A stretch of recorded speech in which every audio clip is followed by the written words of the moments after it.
It's a constant storm to try to figure out what you're about, and you change. At 26, you're all about the hustle, you're gonna be a billionaire, this and that, and then you go to the bar one night and you fall in love, and it changes what you care about, right? And then you have a child, and then this happens, and then that happens. Things change.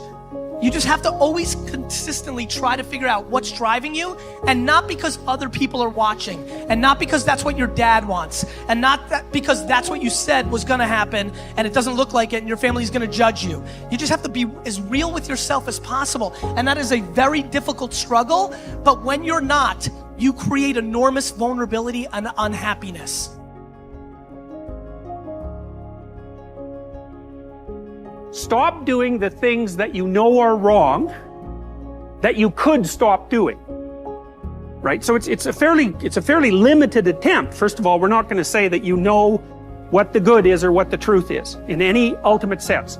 But we will presume that there are things that you're doing that for one reason or another you know are not in your best interests. There's something about them that you just know you should stop. They're kind of self-evident to you. Other things you're going to be doubtful about. You're not going to know which way is up and which way is down. But there are things that you're doing that you know you shouldn't do. Now, some of those you won't stop doing for whatever reason. You don't have the discipline, or maybe there's a secondary payoff, or you don't believe it's necessary, or it's too much of a sacrifice, or you're angry or resentful or afraid, who knows. But there's another subset that you could stop doing. It might be a little thing. Well, that's fine. Stop doing it and see what happens. And what'll happen is your vision will clear a little bit.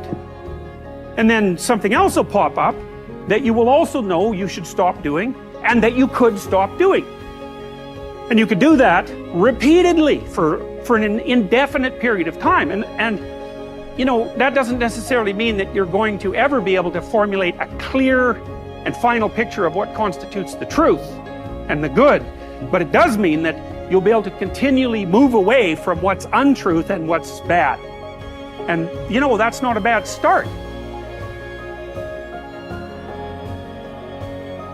I think one of the factors in the resistance to these ideas of discipline and of taking responsibility for yourself is people recognizing that they're not doing that in their own lives, and they get upset, and instead of looking internally, they try to attack the thing that's upsetting them.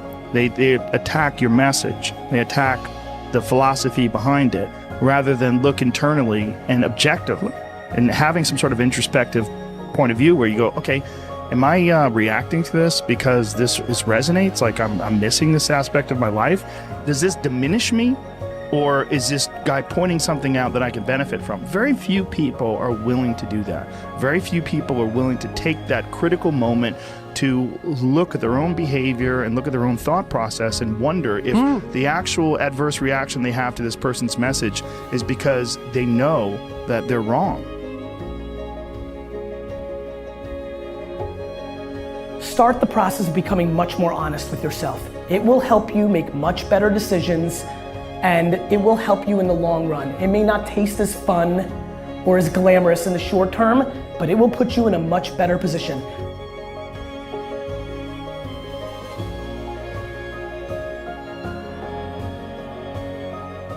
Discipline, it does start with waking up early. It really does. But that is just the beginning. Discipline is the root of all good qualities. But you have to absolutely apply it to things outside of just waking up early. It's everything. It's working out every day, making yourself stronger and faster and more flexible and healthier. It's about disciplining your emotions so you can make good decisions. It's about doing the tasks that you don't necessarily want to do, but that you know will help you. And that's what discipline is. Discipline means taking the hard road, the uphill road, to do what's right.